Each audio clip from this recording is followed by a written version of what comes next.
Oy. Good evening. How are you, my holy sisters and brothers? Let me turn that off. Sorry for the interference. The computer volume was on. The music volume was on. Hope it wasn't too nasty. That was Moti Steinmetz singing his song Haneshama Bikir Bi. How are you? I hope you've had a meaningful Memorial Day. Let's light up the darkness.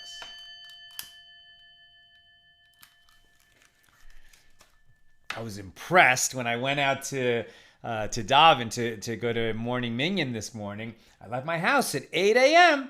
I walked down the porch. Our American flag was already hanging.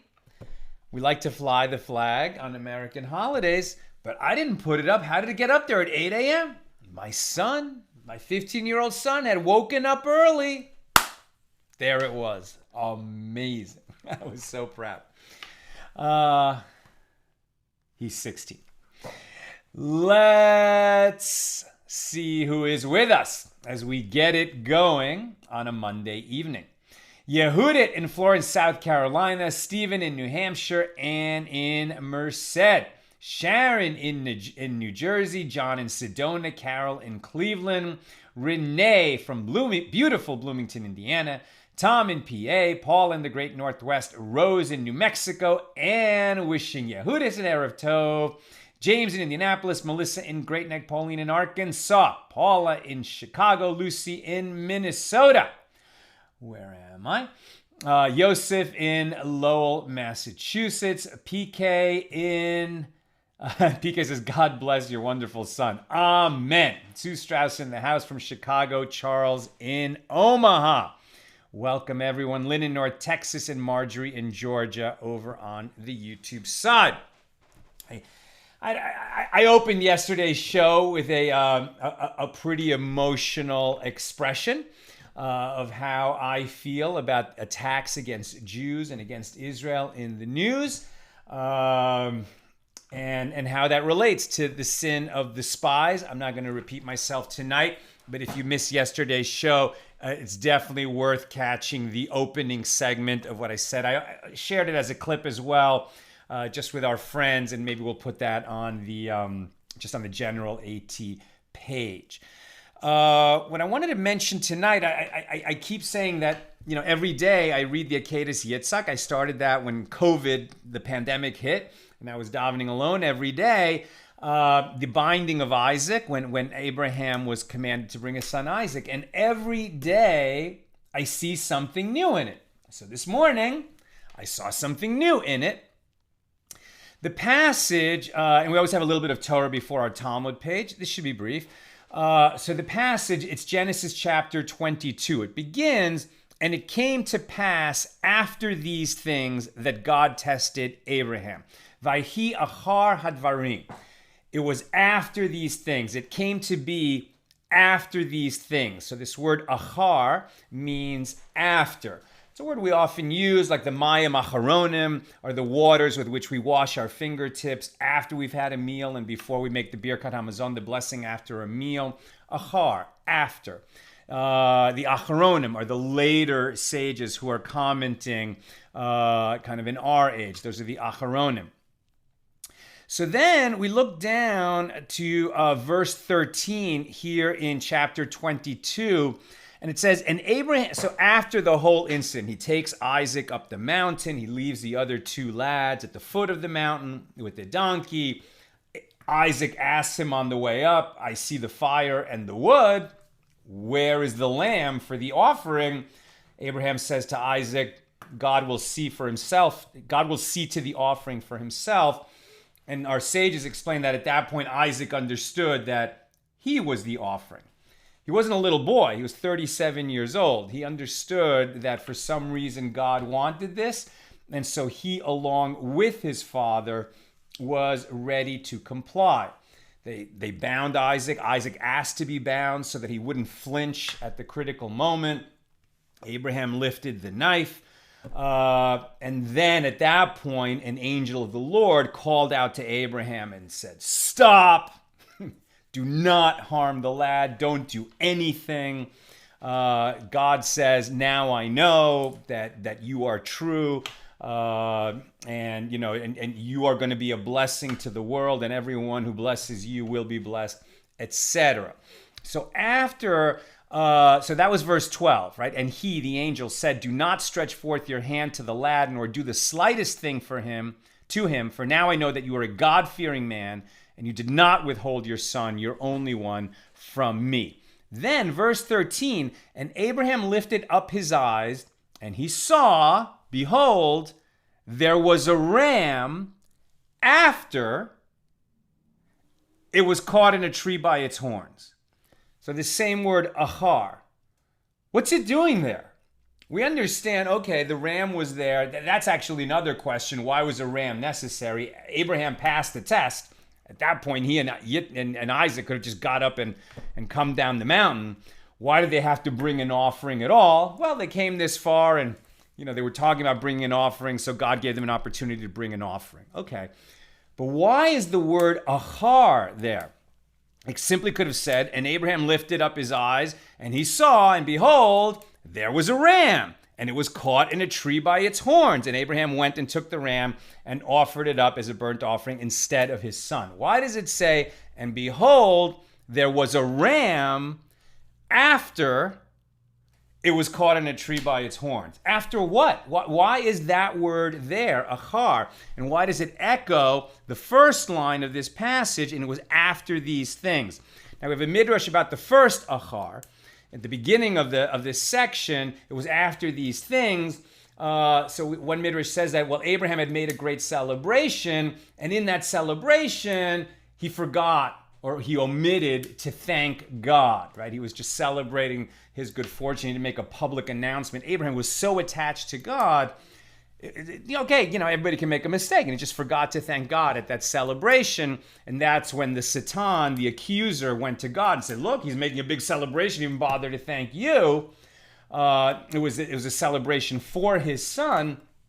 And then God said, well, I'm going to give him a chance to prove to you and to the world and to everyone and to himself that he really is a God-fearing man. And then this whole incident happens. Why is the word after then written in verse 13 with respect to the ram? So it might help us understand that Maimonides and Nachmanides interpret this whole test, this whole incident, in two very different ways. Why does God need to test anybody? God knows our thoughts. He knows all of our thoughts. He knows exactly what's in our hearts. God doesn't need to put us through a test so that God will know where we stand. So Nachmanides says God puts us through tests and trials so that we will discover where we stand and to give the righteous opportunities for their full righteousness to blossom. Right? If somebody lived a very easy life and they didn't have challenges in their life, so they really wouldn't have an opportunity to demonstrate the real depth of their character.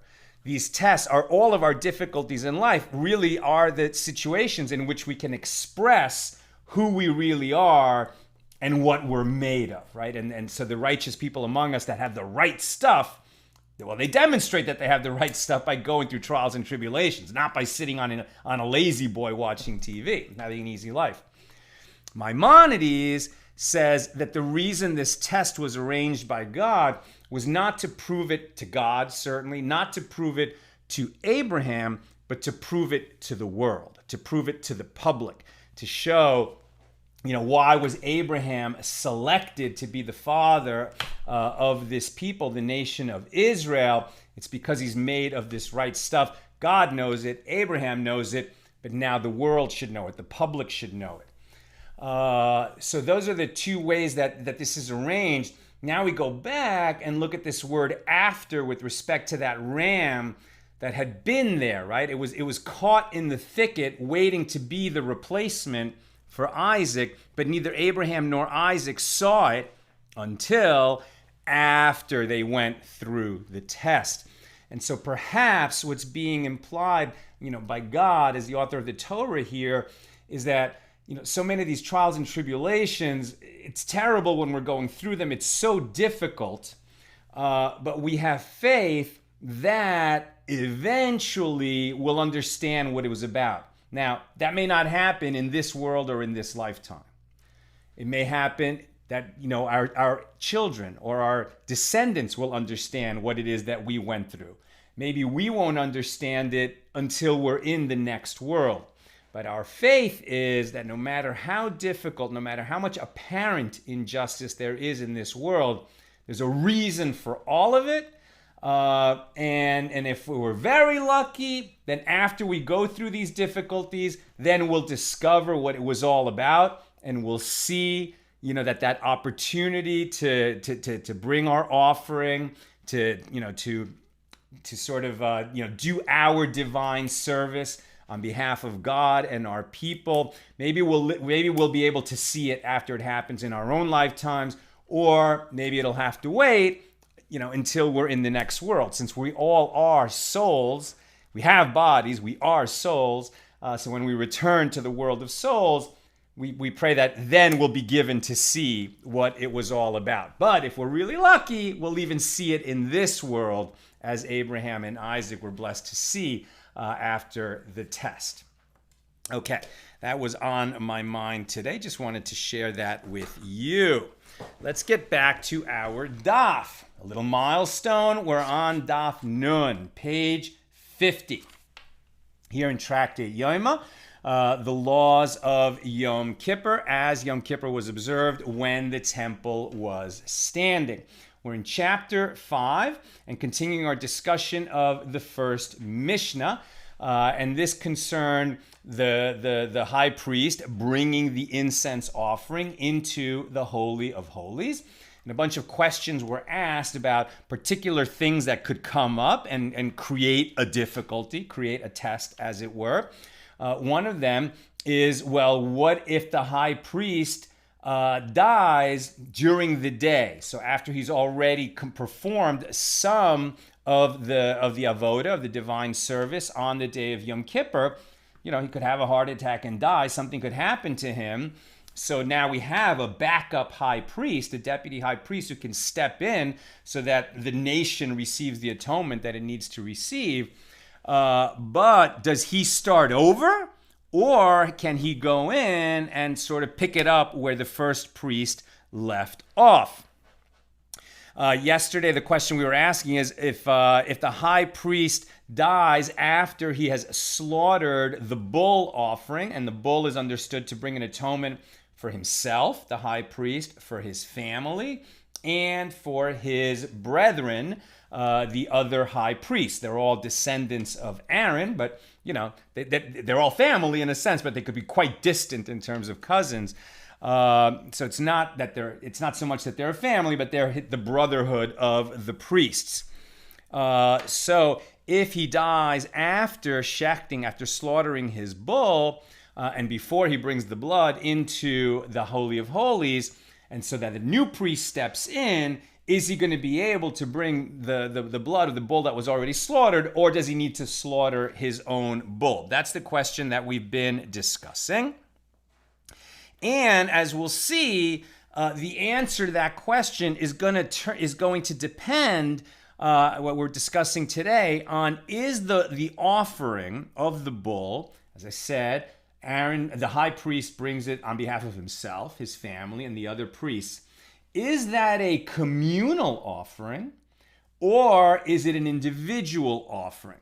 Why does it matter? Because if it's a communal offering, there's a different how to deal with it. If, for example, the bull becomes blemished, or if the bull is lost, or if its owner dies, like in this case, it's a different outcome if it's an individual offering, the offering of an individual, or the offering of the community.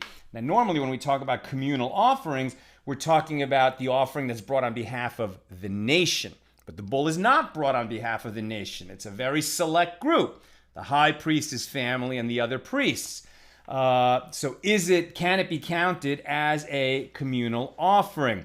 Now, as we're doing this discussion, and it's not terribly long, and it's going to be a little bit intricate, but what we should think about thematically is when we no longer have the temple, we don't bring any animal sacrifices, we don't have a high priest who's making atonement for us. So when we go to synagogue on Yom Kippur, high holidays, right? This is some would say the holiest day of the year. And we stand before God and we confess our sins and we seek to make an atonement. So are we making an individual atonement or a community atonement? We're meant to be sitting there thinking about our own sins. But the language in the Machzor, in the prayer book that we use on Yom Kippur, when we make the confession, and we make it a bunch of times during Yom Kippur, and we say, we have sinned, we have rebelled, we have committed crimes, we have given bad counsel, we have been selfish, we have done this, we have done that. It's all in that first person plural is the way that we confess our sins.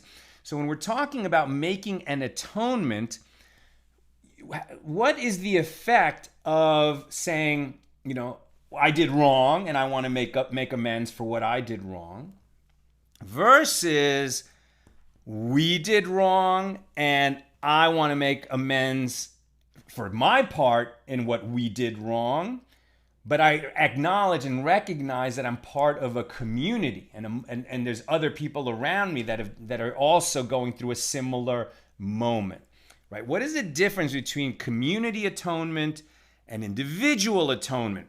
And these kinds of questions come up even in the greater culture outside of Judaism when you talk about, for example, the United States calling itself to task for the great sin of slavery, which existed in this country until the Civil War. Abraham Lincoln wrestled with this question, right? In the North had already outlawed slavery. There was slavery in the North. They just outlawed it much earlier than in the South. The South kept it going. But Abraham Lincoln, in his own meditation on the divine will in the midst of the Civil War, where it was not an easy war, right? It's not like, the South were sinners and so therefore the North was right and they just had to go down there and, take care of business, and the South would suffer terrible losses and the North would get out unscathed. It wasn't like that at all. It was a terrible, terrible war with tremendous casualties on both sides.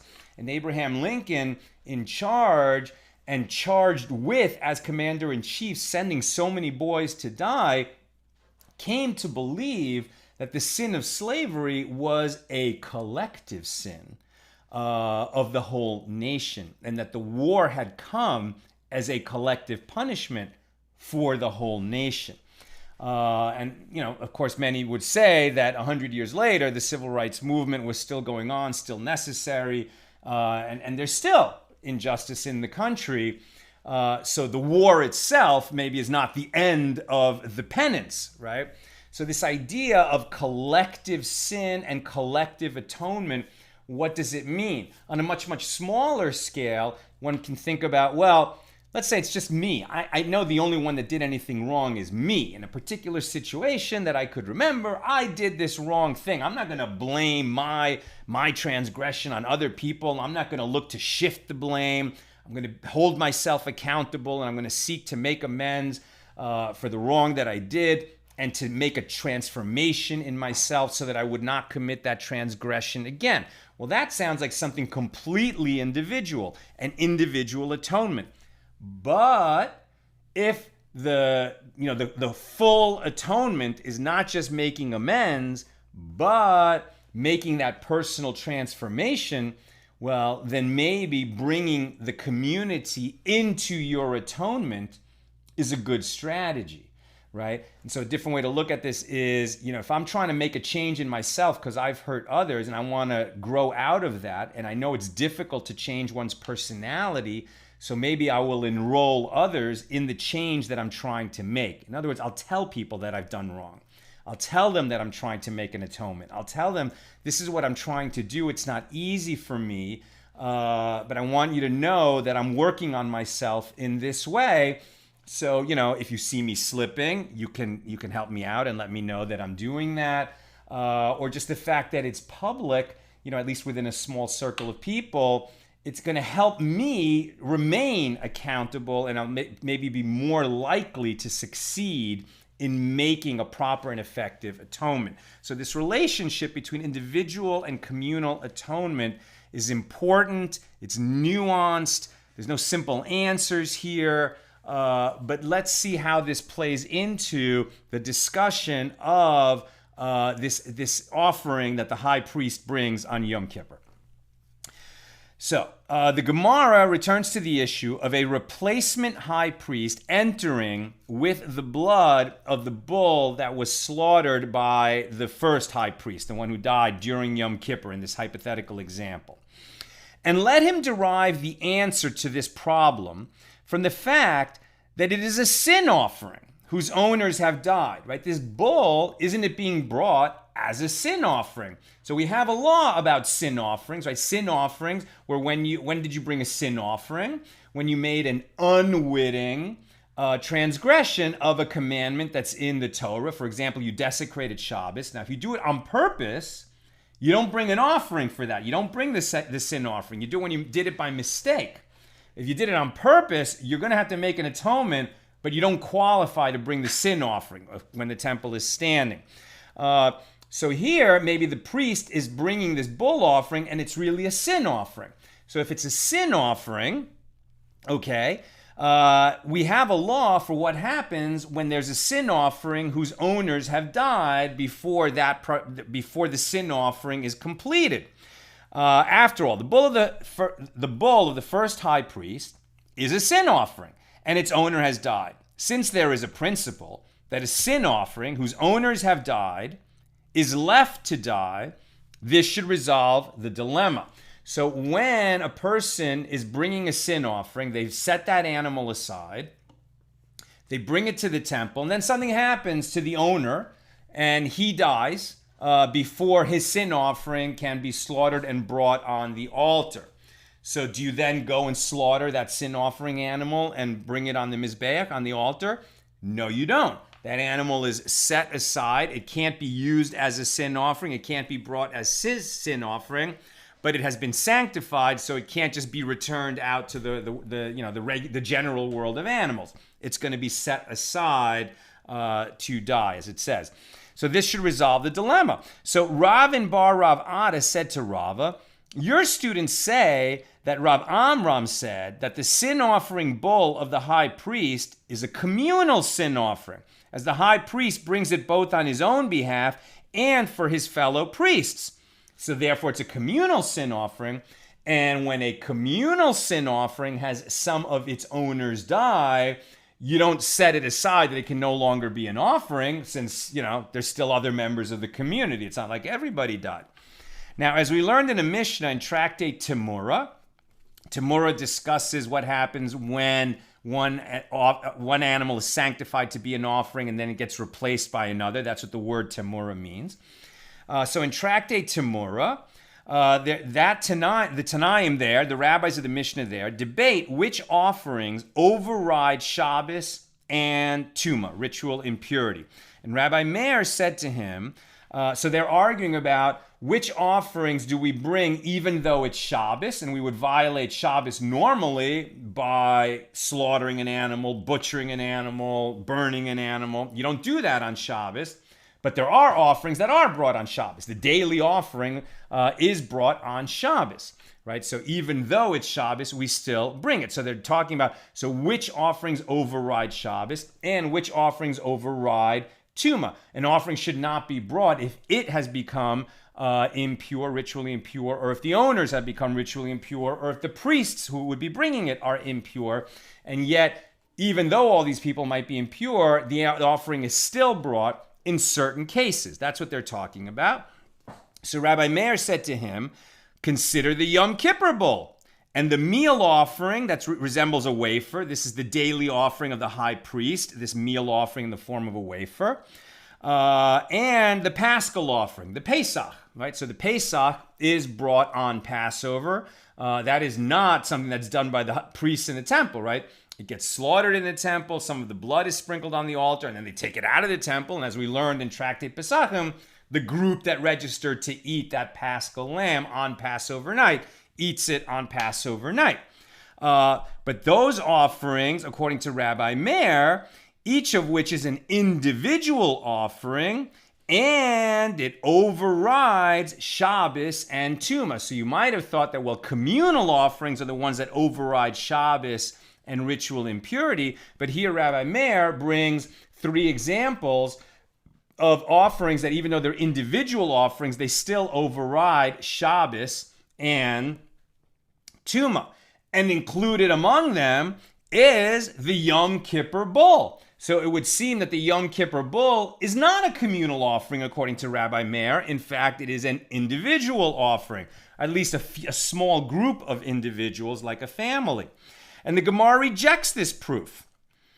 According to your reasoning, consider that which was taught over there, that Rabbi Yaakov said to him, I guess to Rabbi Meir, but there are the cases of the bull for an unwitting communal sin and the goats for a sin of idolatry. Now, these are offerings that the Torah specifies in cases where the rabbis of the nation, the halachic authorities, the ones who'd say, what the Torah requires us to do and what not.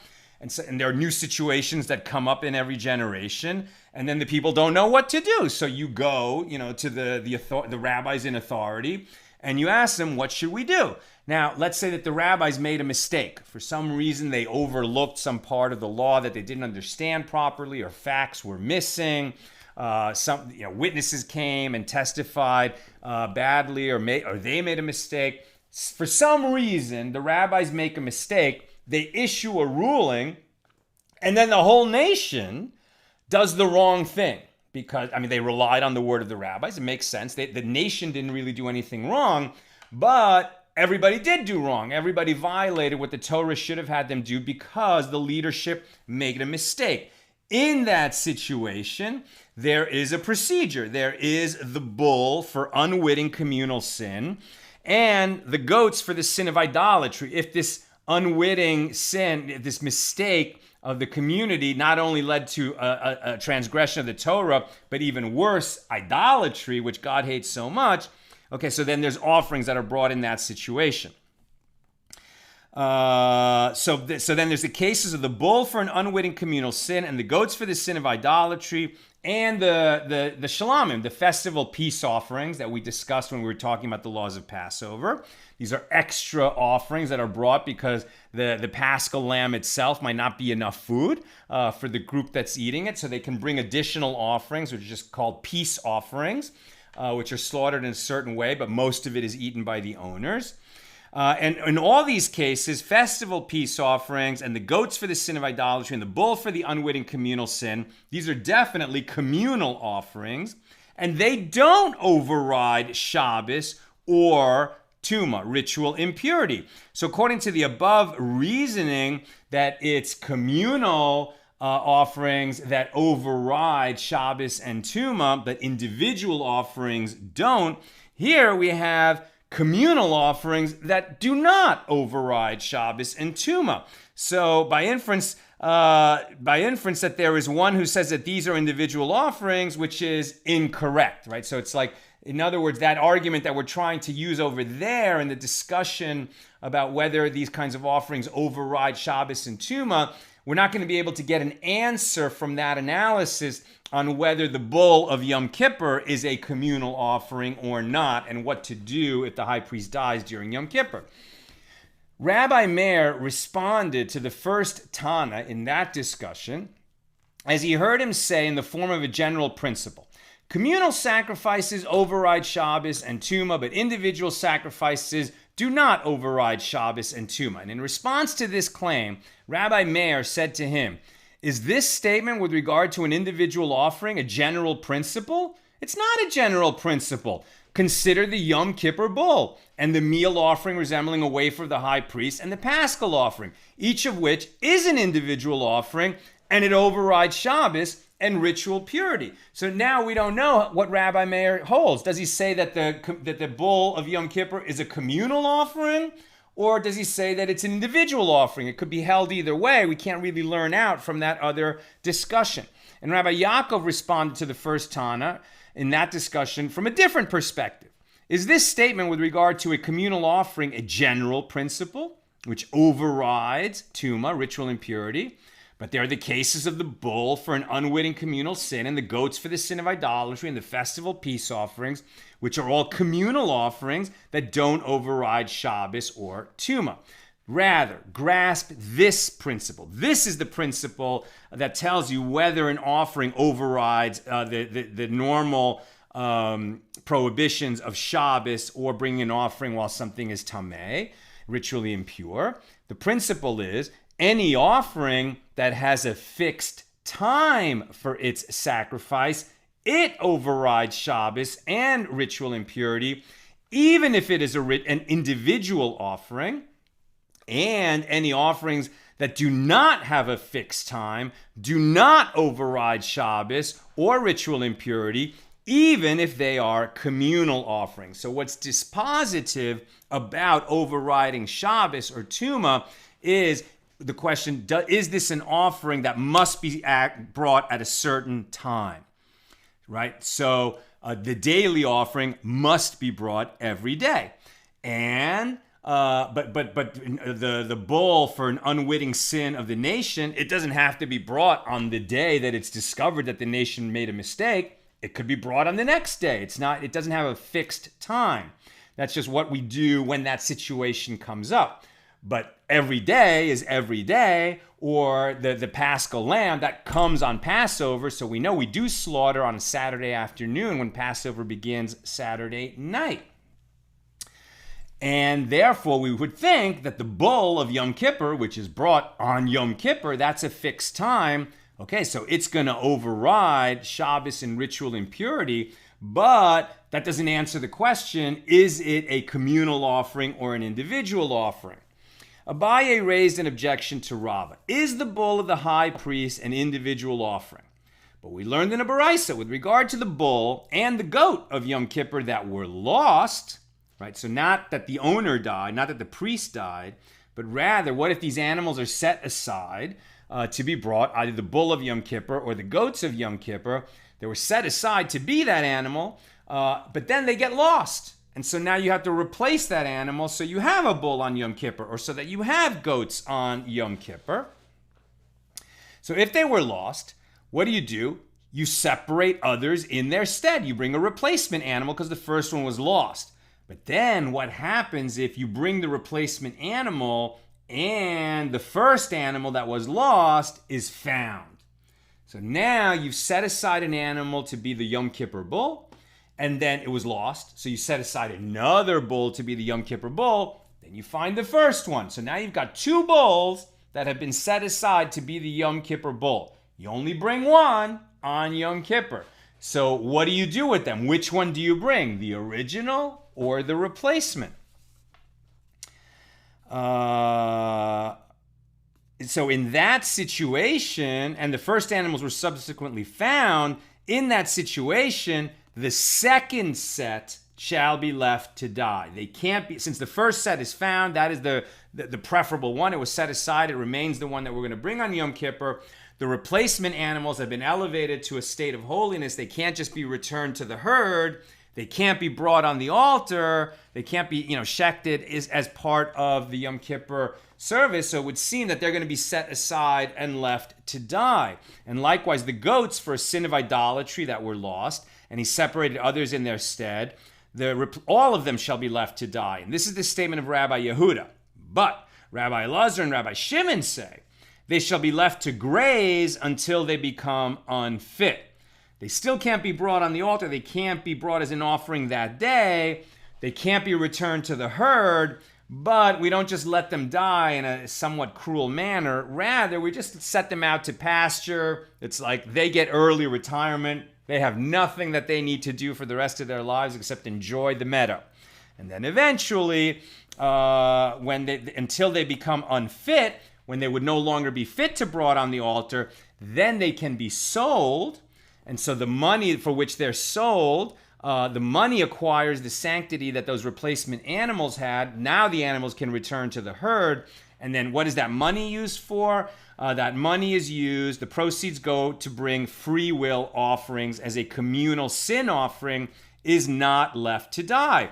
And this proves, at least according to the opinion of Rabbi Elazar and Rabbi Shimon, that the Yom Kippur bull is called a communal sin offering, not an individual sin offering. Rava said to Abaye, what bull is referred to here? A bull for an unwitting communal sin. Abaye retorted, but the Baraisa said, of Yom Kippur, which clearly indicates that it is referring to the bull of Yom Kippur. Rava answered, when the rabbi of this Baraisa taught of Yom Kippur, he was only referring to the goat.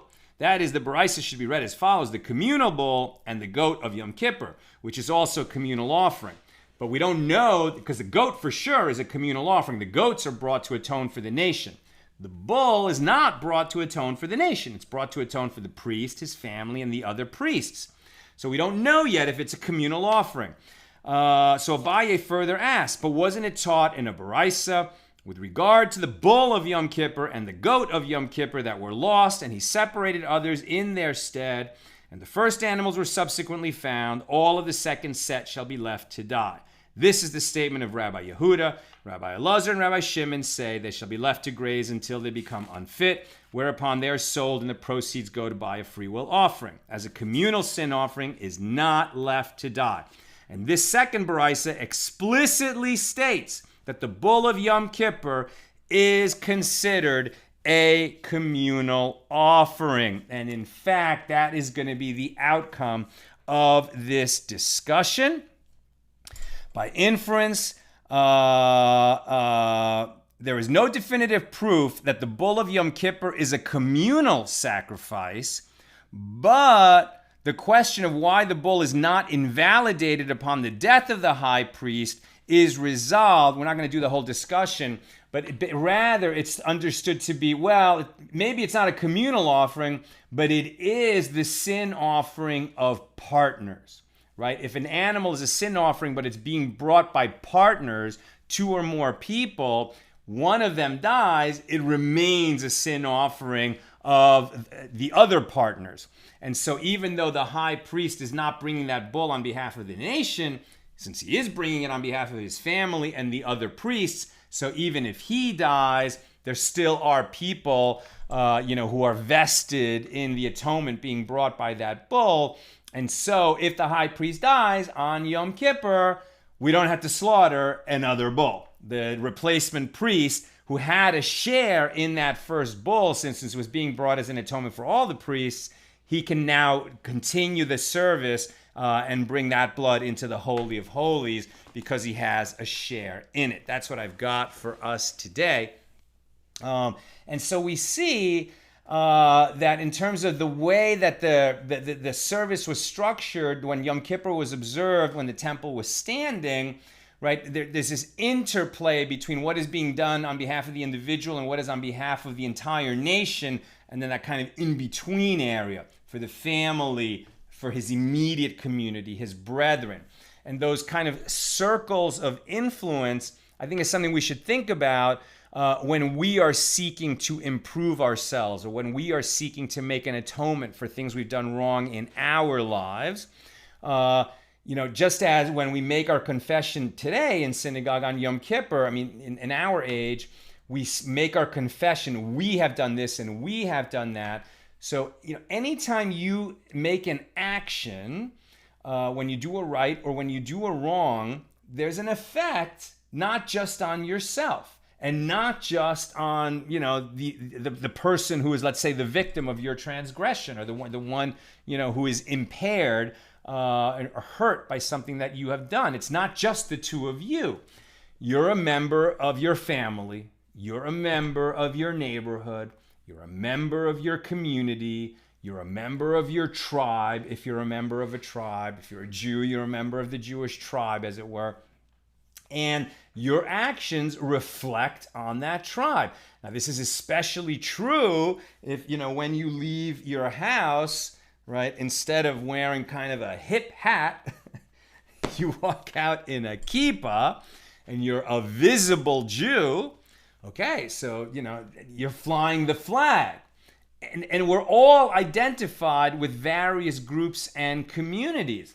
And it's something we should be mindful of. Are we representing for our family, for our community, for our nation, etc.? It should sort of help keep us on the straight and narrow. It should help us, enroll others when we're trying to make personal transformation, which is so difficult to do. And it matters. It matters. Judaism is a religion that really is done in community. And this kind of stress on how things affect the community is an important part of the wisdom of Judaism that we want to draw into ourselves and learn. It's practice in community. We live in community. We act in community. Our actions affect the community. And when we do wrong and when we seek to atone for what we've done wrong, it affects the community. Okay, let's look at your comments and questions. Okay, first comments on the Akedah that I was talking about at the beginning. And Tom says, didn't Abraham build an altar? Maybe having done so, he had to use it for its intended purpose. So I said, why, on the comment of why was there the replacement ram for Isaac? It would seem that they already passed the test.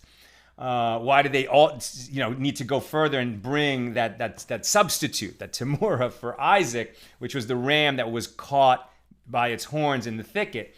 And that's a great point, Tom. It's like they have set the scene for bringing an offering, so in a sense that altar was sanctified, and it was sanctified by Abraham and Isaac's tears as Isaac was placed on it. And so, it shouldn't be have done in vain, right? And there's also a teaching that Abraham said to the Lord, okay, well, look, we've geared up, we've done everything. Give us an opportunity to get the credit for having brought an offering, the two of us. And so there was the ram available to do that. And Bill says, or perhaps as Abraham had said that God would provide, in order to prevent Abraham from being made a liar, God ensured that an offering other than Isaac was possible to make. I love it, right? Because when Isaac asked Abraham, where's the offering? Where's the lamb for the offering? And Abraham said, God will see to the offering himself. Or will see to the lamb himself. God did. In a sense, it's like when you're coming from a really holy and righteous place, you get an extra measure, not a measure that you can count on for miraculous salvation. You don't put yourself in danger. But when you're coming from a holy place, very often things work out, right? Things work out, at least afterward. And in a sense, God protected Abraham from being a liar, and God arranged for him and Isaac to have that credit of bringing the lamb as an offering. Sharon says, however, God never again spoke directly to Abraham after the Akedah. There are some scholars who feel that Abraham did not pass the test. He did not even attempt to bargain for his son's life as he did for Sodom. Right? That's the great mystery. Why is Abraham, lauded so much by God, for being willing to bring his son, in order to obey God's command? When God was destroying Sodom and Gomorrah, and God sort of speaks like in a stage aside and says, shall I withhold from Abraham, seeing as he is my chosen and righteous one, what I am about to do? And so God says to Abraham, well, I'm thinking about destroying Sodom and Gomorrah. Now Abraham understands, well, why is he telling me that? Is he asking me for advice? He says, well, he's telling me like in a way that, I'm expected to comment. So then Abraham says, well, what if there are righteous people there? But that's a different situation, right? There, God is saying, I have seen that the sin of this city is so great, it needs to be destroyed. And Abraham asks a great question. Well, what if there are righteous people there? Are they going to die along with the guilty? Are they going to die along with the wicked? Here, there's no question of guilt or innocence. For some reason, God wants Abraham to bring his son. Now, here, it just defies all logic. God has also told Abraham that through Isaac, his descendants will bless the world. And now he's saying, kill Isaac before he has children. What's going on? Abraham trusts God. Now, a lot of people like to say, well, Abraham failed the test. He should have argued. It makes no sense. Of course, we our emotions want us to react that way. It makes sense. But the other side of that argument is that, maybe Abraham knew that God had something else going on. He just trusted God. He trusted God. He trusted God implicitly. Now, we also have a teaching, I was reading this earlier, that God said about prophets that for all other prophets than Moses, he will appear to them in a vision or a dream. Only Moses, God and Moses spoke face to face, and he speaks to Moses the way you would to a friend. With all the other prophets, I mean, they knew they were receiving prophecy. It's not like there was any doubt. And the proof of that is this.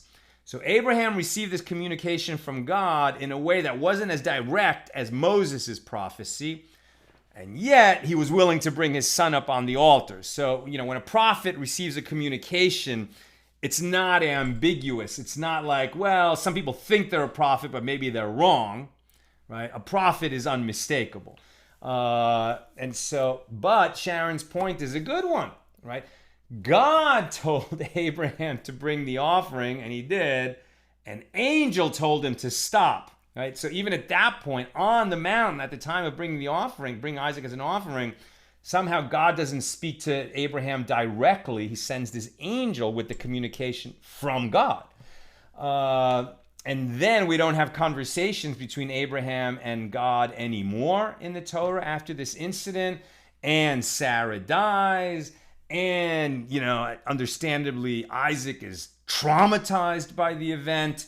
So it's really, and we read about this every day in the prayer book. It's not an easy passage to understand.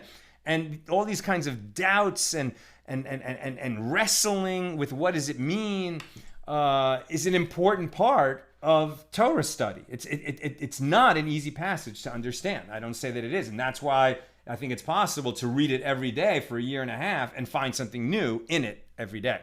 Now, about our page of the Talmud, Carolyn says, can atonement be made for relatives who have already passed? If one becomes aware of their past sins, or is atonement only between and on behalf of an individual and God while they live their human life? I don't think you can make an atonement for someone else, right? You can help them make an atonement, so you can sort of help them. But you can't make the atonement for them. So if the person has passed, I don't think that you can make an atonement for them. However, you can do mitzvahs in their name, right? You can study Torah, you can enable Torah study, you can feed the hungry, shelter the homeless, etc.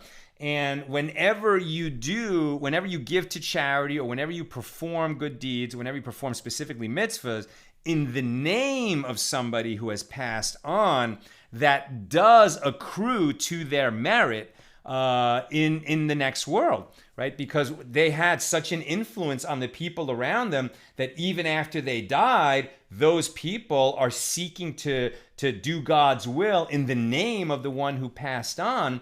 It makes sense that would accrue to their merit. And so in the next world where they are judged, now they have more merits to help them outweigh, the accountability that they owe for their transgressions, right? The idea is, right, and this is why we've talked about before, that Judaism's view of the afterlife is not binary. It's not heaven or hell, right? It's like, do you have a place in the world to come? And then what is your place? And there's, an infinite number of levels. And it's like, so therefore there's room to reward you for all your good deeds and to hold you accountable for all your transgressions. But the more good deeds you have, the more the scale tips in your favor, and maybe the higher up you go in the world of souls. And Sharon says, I cannot make atonement for someone else, nor can I forgive a wrong that was not done to me. Exactly. So we're on the same page there. And Carolyn says there are specific verses that say a person can't be responsible for the sins of another. Very good. Sharon, is there such a thing as a semi-communal offering for many but not for all? And I think we found one, the bull of Yom Kippur, or a Paschal lamb. Right? A Paschal lamb is eaten by a group of people, so they are all registered on it. It's not for the whole nation, but it's not for an individual either. So we see a semi-communal offering there.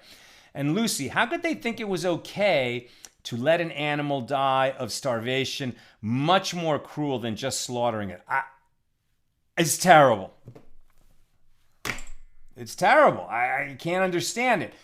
What they did is they limited the situations where that would be the outcome so much that hopefully it never happened, right? So what it was a legal outcome. Like for some reason, I can't go through the reasoning right now. I'd have to look it up and get more conversant in it.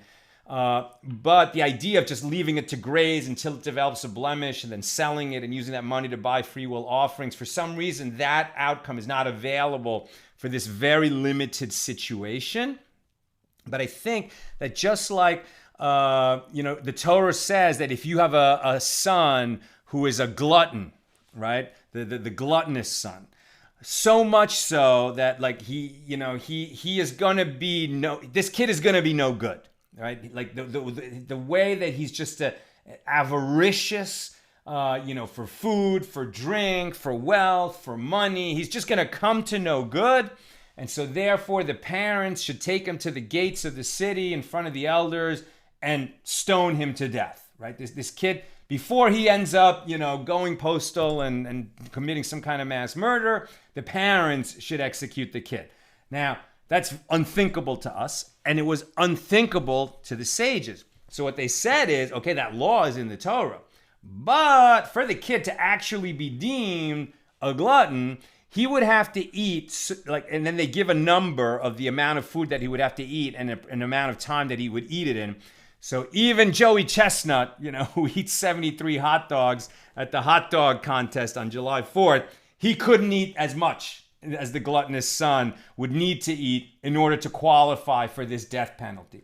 So let's hope that animal being set aside to starve and die, it's a kind of legal outcome, but let's hope that in reality, in the real world, it never happened. I'm not sure, but let's hope it's that kind of situation. And finally, Yosef, when we beat our chest during the Yom Kippur service because we have done X, Y, Z, does that symbolize a personal atonement or communal? And I would say both. I think that there we're saying we're beating our chest because we're acknowledging that we did a lot of these sins. We beat our chest on all of them so that we can't be looking at our neighbor and say, oh, which ones is he beating his chest for, to see what you think he's done. We all beat our chest for all those sins. Most of us have not committed murder. I pray. Most of us have not stolen. Most of us have not done this. Most of us have not done that. But all of us have done some of those things. And all of us are part of a community, where there's wayward people. And maybe if we were doing a better job of education and feeding and all the different things that we should be doing as a community, maybe there would be less transgression in the community as a whole. So we do beat our breasts as individuals for what we've done, and we beat our breasts because we're part of a community that is going to, perhaps contain the whole litany of sins. And maybe we haven't done a good enough job looking out for our sisters and brothers. That's what I've got for us today. Again, I hope you had a meaningful Memorial Day as we're closing it out with some beautiful teachings from our sages and from the Torah. And with God's help, we'll be together again tomorrow night at the regular time, 6 p.m. Pacific. All the best.